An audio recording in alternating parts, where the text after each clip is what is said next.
Hello, lovelies. It's been a while.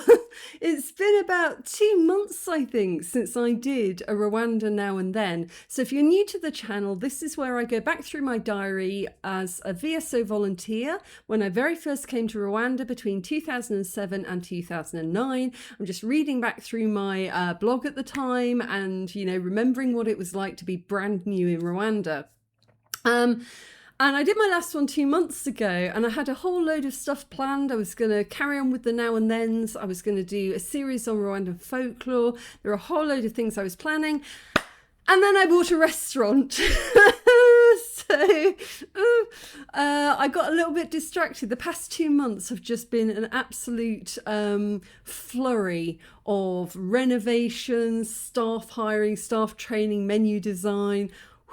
It's been a lot, but you can learn more about that on the playlists that I did about starting a restaurant in Rwanda. But today I'm going to dive back into a Now and Then, which I haven't done in a really long time. In the last one, I think it was November 2007. So I was brand new in the country. I'd just arrived and I was on in-country training at Armani Guest House over near Sonotubes.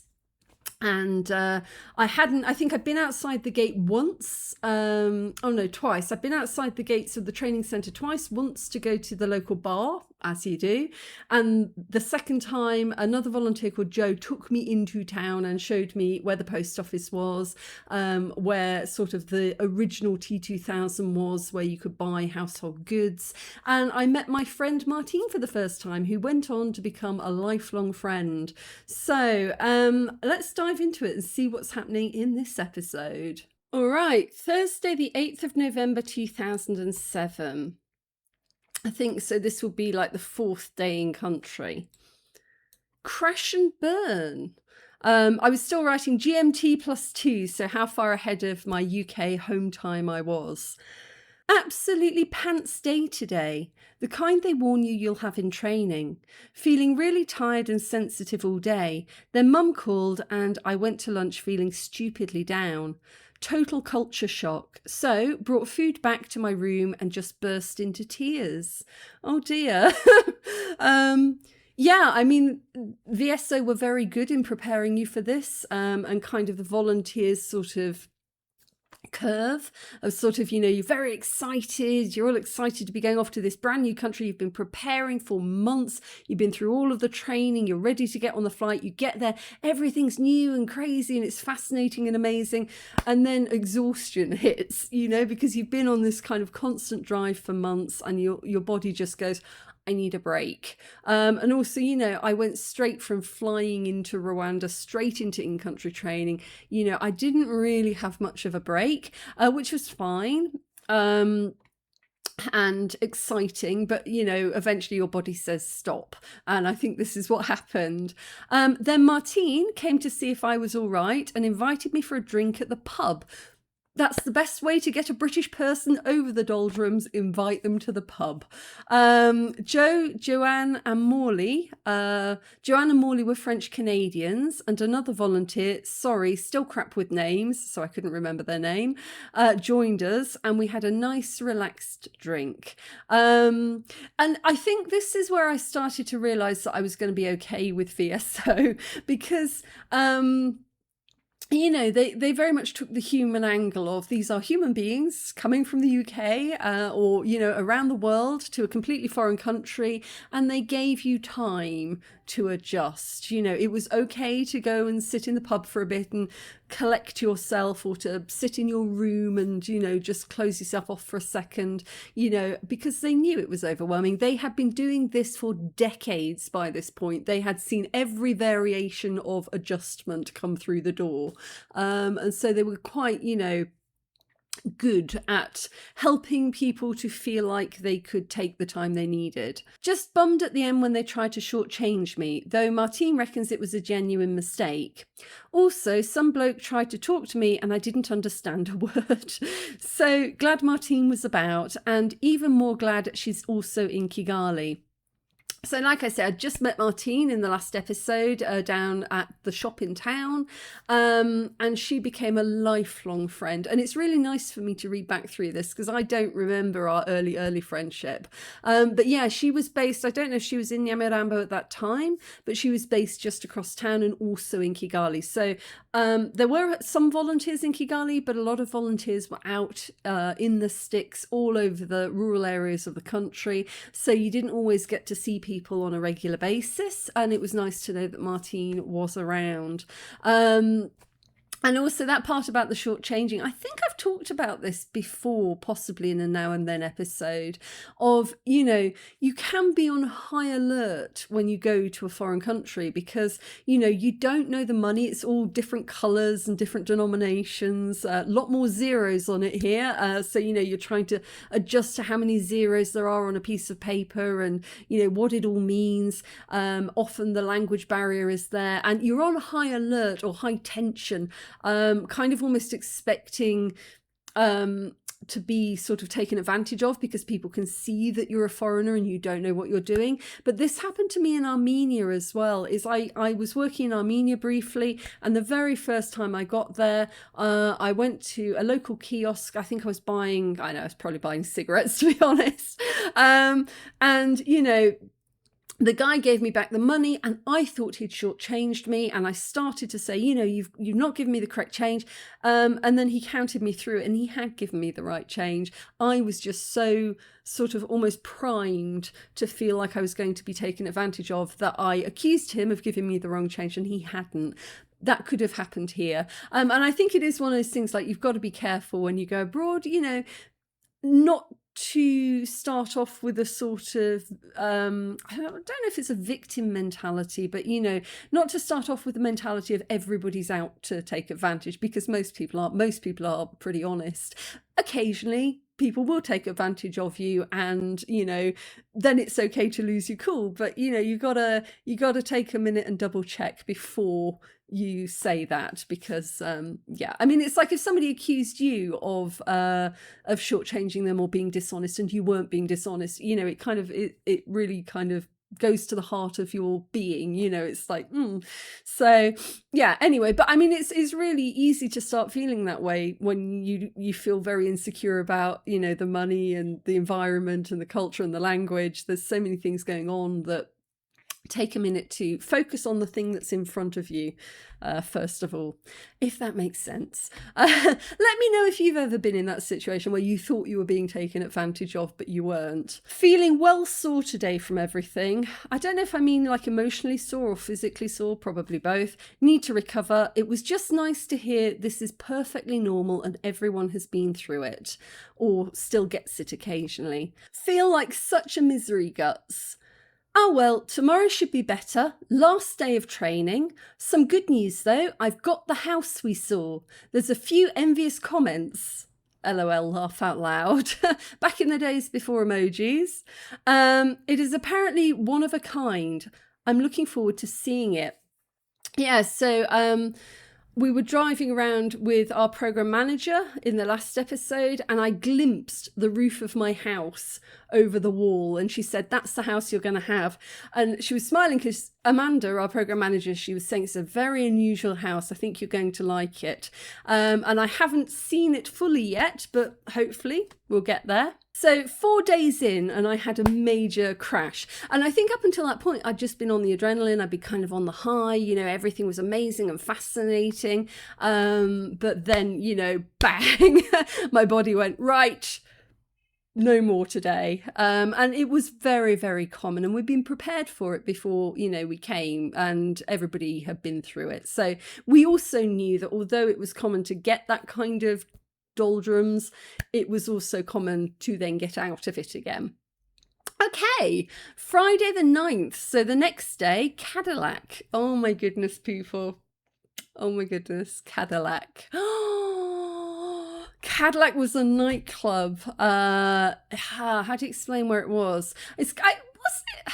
I don't know. I feel like it was down near where today Mediheel Clinic is, but I think, or what? No, it was under the bridge near One Love. Oh, somebody remind me. It's been a very, very long time. It burnt down. It burnt down later on, but that's a whole other story we'll get to. So, Cadillac, and this is a picture here of Car Wash. So if you know where Sawa City is, when you go towards town, there's a huge Sawa City underneath the flyover. And right opposite Sawa City was a bar called Car Wash, and everybody knew Car Wash. Everybody loved Car Wash. It was just basically like a concrete courtyard with lots of plastic chairs and tables, but people went there. It used to show a lot of sports events. They had a big screen and they'd show a lot of sports events, but it was just somewhere people went to hang out. And even today, people, I guess maybe it's fading now, but for a long time we used to say Sawa City Car Wash to separate it from Sawa City in Kisimente, because there's a couple of Sawa cities. But yeah, that got knocked down a while back, a few years now. It just got flattened. I think I've definitely seen a sign for another car wash as you're going out towards Nibuye, but I don't know if it's the same owners. Let me know below. But yeah, there were certain places like Cadillac and Car Wash that were really iconic night places. And they were iconic because there really weren't that many places to go. So entire areas of town got known as like Car Wash, you know, that area. Ugh, what a night. We all went out for melange at Shejon last night. Some brilliant murals of gorillas on the walls. Melange, French for mixture, means buffet over here. It's the staple form of food, a selection of plantain, potatoes, rice, peas, spinach, cabbage, beans, fish and goat, or another red meat. Sometimes other dishes are included, such as avocado or aubergine. It's delicious, but very high carb. Most people put on a bit of weight. Yeah, that's quite an entertaining fact, because of course you're thinking, as a Westerner, you're thinking, oh, I'm going to Africa. I'm probably going to have not very much to eat, and I'm going to get, you know, thin. I'm going to lose a lot of weight. Most people, when they came here, put on weight because there was so much food. And melange is good. The melange back then, oh, it was good. Yeah, so Shejon, I think, is still there. It's up in Kiovu. It's up in Kiovu. And I think it is still there. Let me check. Is Shejon still there? It's like one of the really, really old... Yeah, Shejon's still there. It's one of the really, really old restaurants. Like, people don't really talk about it. You don't see it advertised, but it's been there forever. In fact, maybe we should go there. Maybe we should drop by sometime. So yeah, we went on a group VSO outing to eat melange, which was really nice. I think to celebrate the fact that it was the end of training. Also, had a bit of a rare treat yesterday, both in one of the classes where we had a quiz and at the meal. Good chocolate was shared out. It's very hard to get good chocolate here, apparently. Rwandan chocolate is pretty unpleasant, and everything else is extremely hard to find and expensive. It was hugely enjoyed by everyone. When I say Rwandan chocolate there, I don't think I mean chocolate that was made in Rwanda. I think because it gets imported usually from, I think, the Middle East. And it's that it used to be that very waxy kind of non-melty kind of chocolate, so like really cheap quality chocolate. Yeah, so that was what was usually available in the shops. And so yes, if you could actually get hold of good chocolate, that was like, oh my goodness, that made your week. But of course, again, I'd only just arrived, so I hadn't quite grasped the scarcity of chocolate yet. I just come from the land of chocolate where we had Cadbury's and, you know, Nestle and like tons of chocolate everywhere all of the time. And so I hadn't quite grasped the severity of the situation. The director of VSO Rwanda also turned up and made a speech. He taught me the sign for Rwanda in AKR, Amaringarik in Rwanda, Rwandan Sign Language, which is gorilla. So yes, the sign for Rwanda is the same as gorilla. He also raised a toast to my arrival and to the work of other volunteers who had helped organise the training, which was lovely. Yes, I got a bit singled out because I had arrived later than everybody else. Everybody else had been through one round of in-country training before, but I had just arrived because I was in the UK finishing my master's degree, and then I joined them afterwards. So it's like a hello and welcome, which was really nice. After that, some people went home and some of us, Paula, Jo, Sue, Joanne, Morley and Amanda, went on to Car Wash, which is a large pub complex. Yeah, I didn't really have words for how to describe it. Large pub complex. Sort of an enclosed place with tables, chairs, some undercover seating, a pool table and a bar.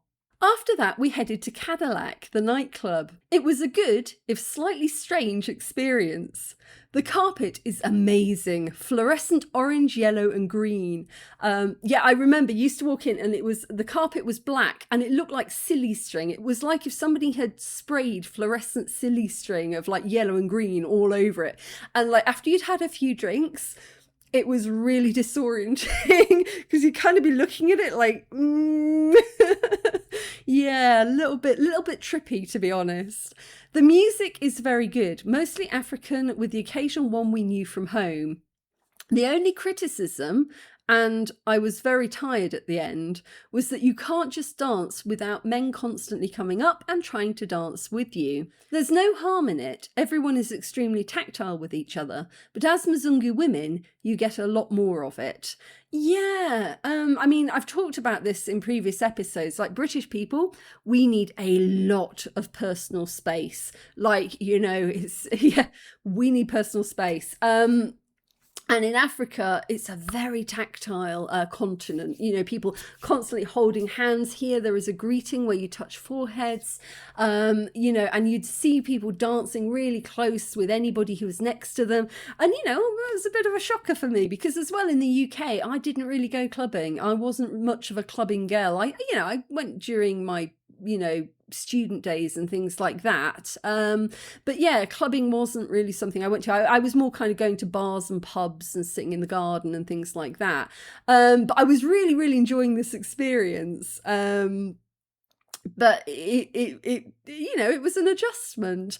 I don't know if I put it on here, but I think one thing that I vividly remember is that there were TV screens in Cadillac when you were dancing. There were these big TV screens up on the wall, and they were showing like nature documentary of lions mating. So you were dancing, you just saw like lions mating on the screen, and you're like, okay. But it was fun. It's interesting, in this culture, there's no hang-up about physical contact. It's common to see men dancing together or walking around holding hands. Paula said there's a nice greeting that is more common to men than women, where they touch foreheads 3 times, a bit like kissing on the cheek. Yeah, it was really common to see men like kind of grinding against each other, like sort of gyrating in whenever you went out to the clubs, whenever you went out to the pubs. And it was just very, very normal. In the West, there would definitely have been a connotation attached to that, probably assuming they were LGBT. And it's kind of sad in a way because, like, it's hard to explain, but in the West, I'm going to exclude America from this because America's a bit of a crazy place. But yeah, like in the UK and most of Northern and Western Europe, LGBT doesn't carry a negative connotation for most people. It's just what people are. It's like skin color, but it's kind of, it's difficult because here, it became Christian very, very fast. And the Christians have always had quite a negative attitude, I would say a very negative attitude to LGBT, and kind of promoted the whole homophobic outlook on that.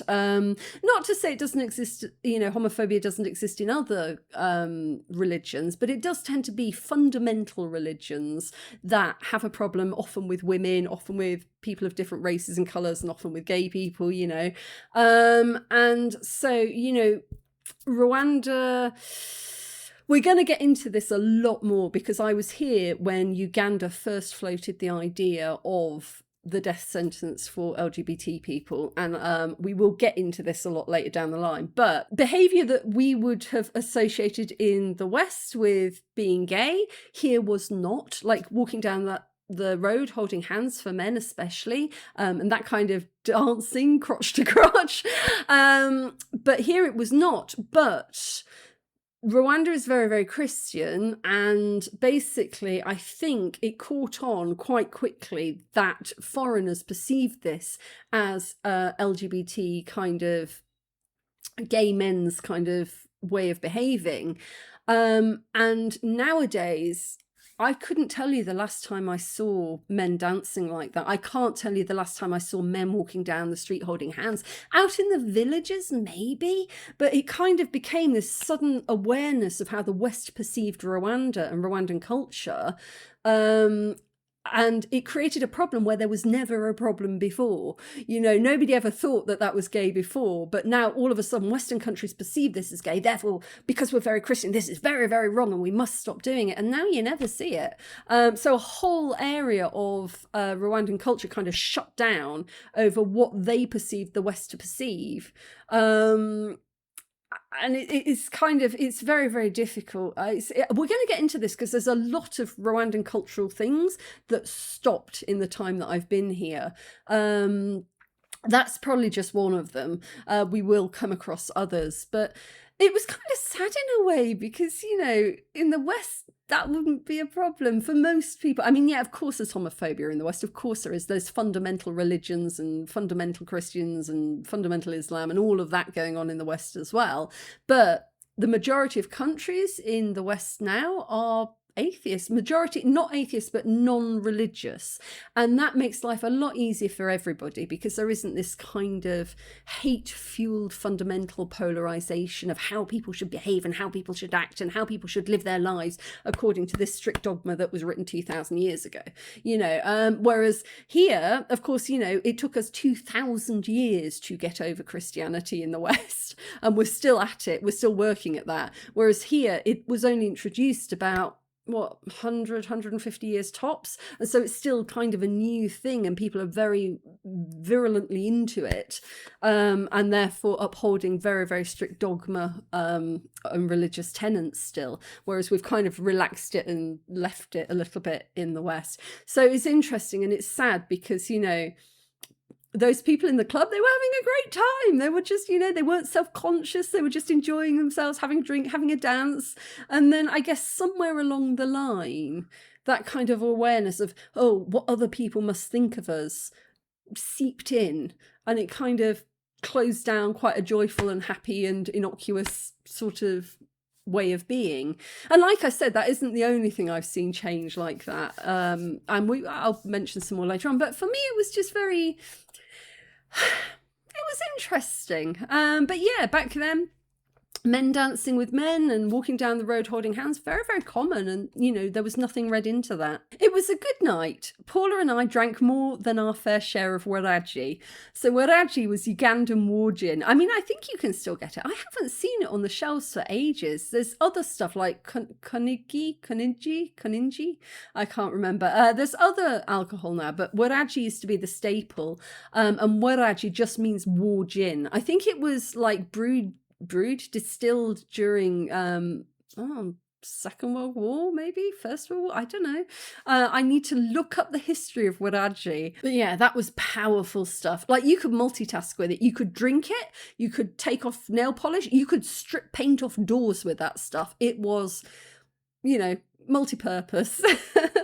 So Paula and I shared a bottle, and by the end I was totally shattered and dripping with sweat. I shared a taxi back with Joanna and Morley, got back about 1:45 in the morning.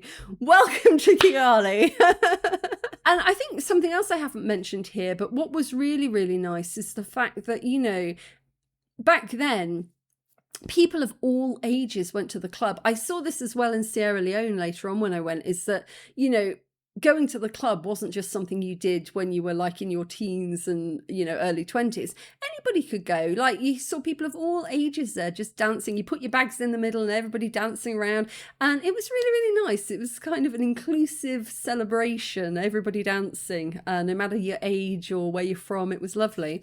So the cost of things worked out pretty well here. I reckon last night I spent about 2,000 at Car Wash. So back then about £1 at Car Wash in drinks and food. food.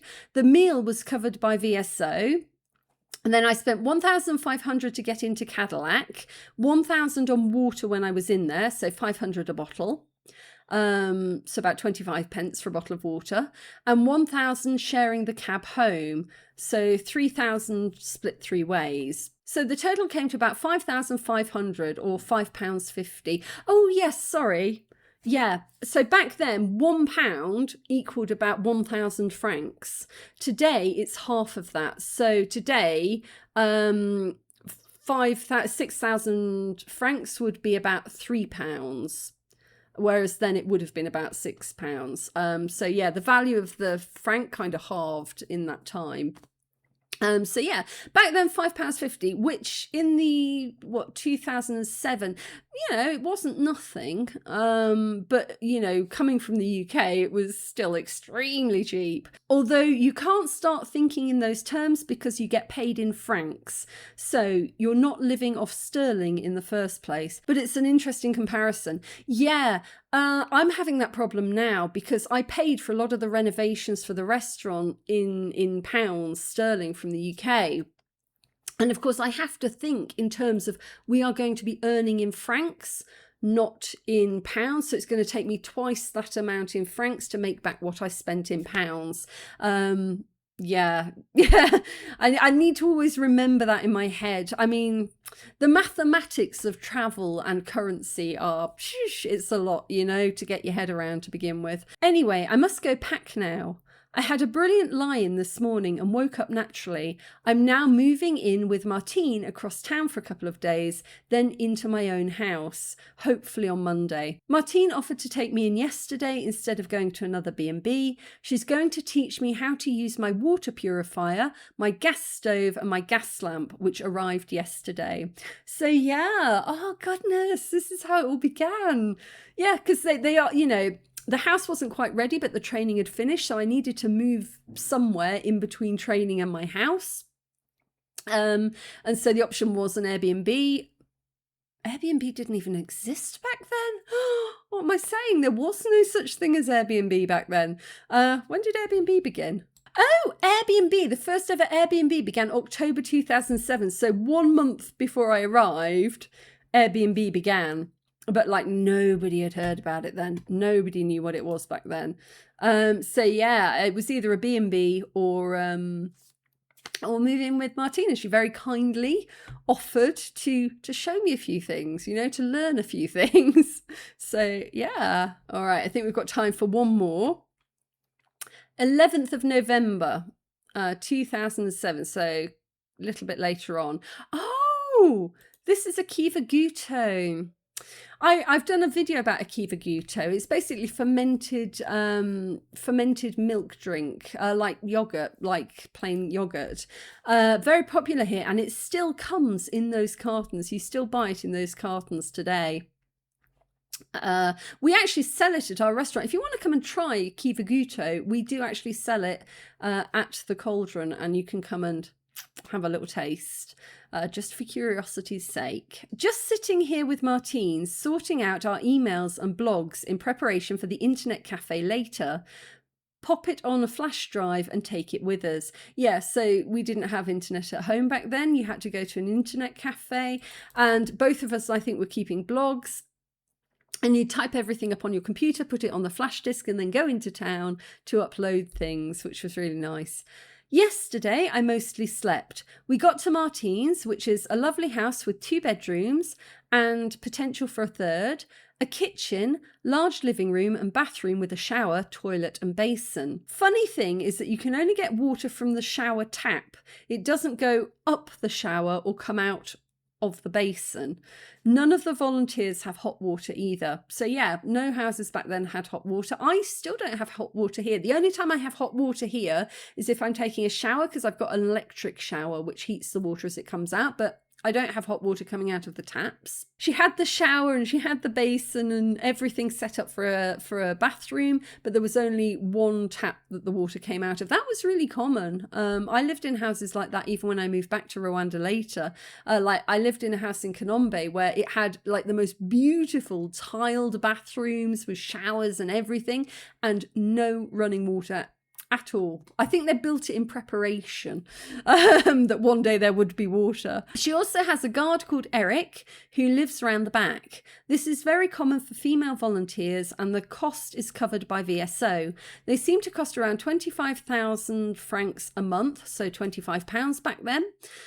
Which is about the same wage as a teacher. Martine's guard is not here all the time, so he occasionally acts as a domestique, doing washing and cleaning. So, VSO would pay for a night guard. I think it was for all VSOs, but definitely for women. Back then, you didn't really need it sort of still, I would say. Now you definitely don't. I haven't had a guard for years. But, you know, it's very, very safe. But then I live in a very safe neighborhood. Like, we've got a local police station up the road, very good security here because, you know, we're close to the golf course. The other week I opened the gate to find the police outside arresting some ne'er-do-wells on the street. So we are very, very well protected in this area. But, you know, even back then, I wouldn't say it was strictly necessary. But, you know, life was a little bit crazy here, a little bit wilder. So it was done as a precaution. VSO paid for that. What else can I say about it? It was weird. I never enjoyed having a guard. I mean, I think part of it as well was that, you know, it was employing people. So VSO was kind of contributing to employment by employing guards, which for them didn't cost that much. But I never really enjoyed having a guy living in my garden. It was always a bit weird. Even later on when I had guards that I knew really well and I liked, it was still a bit weird getting up in the morning and just having somebody living in your garden. It was a bit weird, you know, but yeah, I mean, yeah.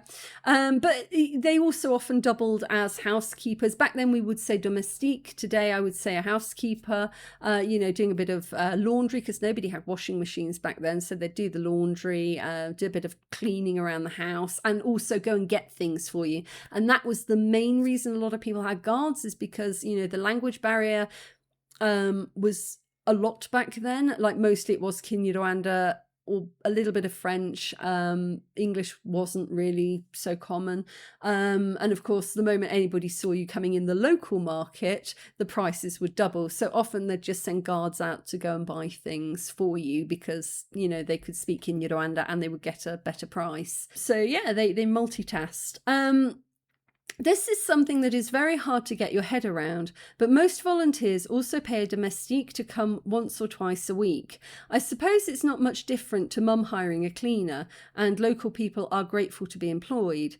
My mum actually did occasionally hire a cleaner to come and help with the housework, which in the UK, I mean, I've got to say that was a very middle class thing to do. Like most people in the UK back then didn't have cleaners. You do all of your own chores, all of your own housework when you're living in the UK.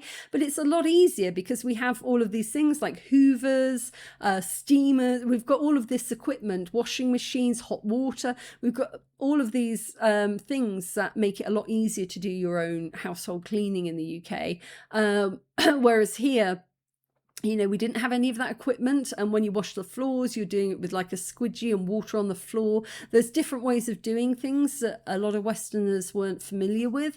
And also because, you know, you're working or volunteering all day, it's quite hard to find the time and to fit in all of the housework that you need to do, because as well, houses here get a lot dustier, a lot dirtier, a lot faster because I've mentioned this before, but in order to keep the houses cool, most of them have holes like breeze blocks from the inside of the house to the outside of the house to let air come through. And of course it lets air come through, but it also lets dust come through. And when you live like near a road or, you know, in the countryside, you get dust on the floor very, very quickly. And, you know, it needs cleaning a lot more often. And also during the dry season, all the leaves build up on the pathways and the driveways and need sweeping. It's very, very labor intensive to do the chores here. So that's why people often asked for help or hired a domestique. I still can't use that word. I mean, people also used to say houseboy or house girl, which sounds a little bit derogatory, but it was just the term that everybody used, and nobody thought of it as being that. So today I would say housekeeper. But yeah, my mum occasionally hired a cleaner to help with her house, and back then that was quite not many people were doing that. But nowadays, a lot more people do in the UK. Oh, my battery's about to die. Nowadays, a lot more people do in the UK and in Europe. My friends in Brussels also hire a cleaner. So it's become a lot more acceptable. But back then, if you said, oh, I hire a cleaner in the UK, people would have a certain assumption of your social status because it was a bit of a strange thing back then. Whereas here in Rwanda, everybody has housekeepers. Even your housekeeper probably has a housekeeper. Like my housekeeper now, she has a nanny at home as well. So it's kind of like a whole economy that goes on. I had someone ask me to employ him on the bus. He said, I want to work, you employ me.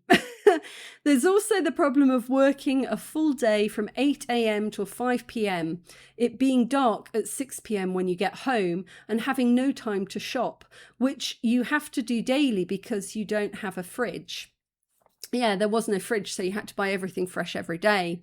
And yeah, washing clothes, very hard work, all hand washing, pay bills in town and so forth. There is also no rubbish collection. A domestique seems to be able to deal with that, usually by burning it. Yeah, we used to burn rubbish. Gosh, did we? Yeah, we did. Yeah. You produce very little waste, really, because plastic bags and packaging are minimal. Mostly, you just buy food as it comes, which is brilliant. Yeah, you buy food in your shopping bag, and there wasn't really any waste from that. So not a lot of waste to get rid of. I'm just going to pause here because I might be about to run out of battery. Okay, I've plugged myself in. I don't know if this is going to last, but got a bus to the internet cafe and found an Indian shop run by a lovely guy called Kajal. It's Diwali at the moment. We have an Indian volunteer, Wanlam, with us too. It was nice to say hello. Both Wanlam and Kajal knew Leicester and Belgrave Road, near where I grew up. There's always huge Diwali celebrations there, hundreds of sweet shops, sari shops and jewellers. It was as big in my primary school as Christmas. We used to make sand patterns on the doorsteps, paint the windows, make diva lamps from clay, mend each other's hands, and enact the tale of Ram and Sita. Anyway, Kajal told us about another family member who runs an electronics store around the corner. If we need anything to do with computers, mobiles, radios, etc., he's the one to go to. They also run the foremost Indian restaurant in Kigali, which I've heard is very good. So Kajal, gosh, okay, he must have been talking about Khazana. Back then it was called India Khazana. And yeah, that was the foremost Indian restaurant in Kigali. It still exists today as Kaza Khazana. Very, very good food. But yeah, so I grew up, my primary school was in Leicester in the UK, which has one of the largest Diwali celebrations outside of India, because it's got a huge Gujarat community there. So, it's kind of nice to see familiar things around me. I enjoyed that. I couldn't believe it at the internet cafe, though. I have Vista on my computer, and of course they were running an older version of Windows, so I couldn't open my blog file. I was gutted. Oh, so I spent the whole morning writing everything up ready to upload to this blog, and when I got to the internet cafe it was a different version of Windows. I couldn't do it. Then, out of curiosity, I found a conversion package online and attempted to download it. Not only could I download it, I could also run it and install it. Hence, I did manage to update the blog, albeit hurriedly, excuse all typos, etc. Unbelievable. Apparently, you have to be careful as many computers here are riddled with bugs and flash drives often get infected. Yeah, it was a big problem because, in the UK, everybody was running antivirus software, but here in Rwanda, nobody was. And people were just sort of like swapping flash drives and everything computer to computer. And there was no awareness of antivirus protection on any of them, even in workplaces. It was like an unknown concept. So people lost entire computers, laptops, work PCs because of continuous file infection. It has been a really rainy day today. Apparently, someone even saw hailstones. It had eased up by the time we got back, although I had to sidestep a guy on the bus who was very disappointed that I wouldn't give him my mobile number. I told him I didn't have one yet. Martine said that my mother told me not to is also a good excuse. There were a lot of men asking for numbers, strangers asking for numbers on like buses and things. That doesn't happen so much anymore, not in Kigali. That has calmed down a bit. People just like, oh, woman, foreigner, give number. It's like, no. No. So Martine's fruit and veg ladies were out when we got back, and we stopped to buy imboga vegetables. Confusing, as most green things are called imboga. It's sort of like a spinach. And avocados for supper. So yeah, imboga means vegetables, but it was also kind of used to talk about spinach, so it could be either. But by fruit and veg ladies, there were ladies with beautiful baskets on the head, or they'd sit by the curb and they'd sell mangoes and pineapples and fruit and vegetable, and it was really nice. They weren't always there because for some reason the government really took against having people selling produce on the street. I think it was to do with hygiene and cleanliness and health and safety, which is a fair enough concern. But they didn't give them any other alternative. They didn't like set them up with like semi-permanent like stalls or a little fruit market along the road, you know. It was just sort of a blanket ban. And you would often see community guards with truncheons chasing these women with their babies on their back and just chasing them down the street. It was quite a distressing sight to see. But even today, you don't really see that many people selling on the street. I think it's for hygiene reasons. Sometimes you will see women going past with fruit on their head and they'll stop and sell. But Martine always used to like to buy from them to support, local women. Whilst we were standing there, I was watching this guy shuffling up the street. Okay, this is a little bit of a disturbing piece. I'll put a timestamp if you want to skip ahead. It's to do with genocide ramifications. But I was watching this guy shuffling up the street. He had no hands and no legs beneath his knees, which were tied into flip-flops. So yeah, he was, I guess, a quadruple amputee. He had his arms to here and his legs to his knees, and the knees were literally bandaged into flip-flops. He was walking up the hill. It was common during the genocide for Interahamwe and their supporters to hack off people's hands and feet. In England, if you saw that, you'd probably think it was a birth defect, something like thalidomide maybe.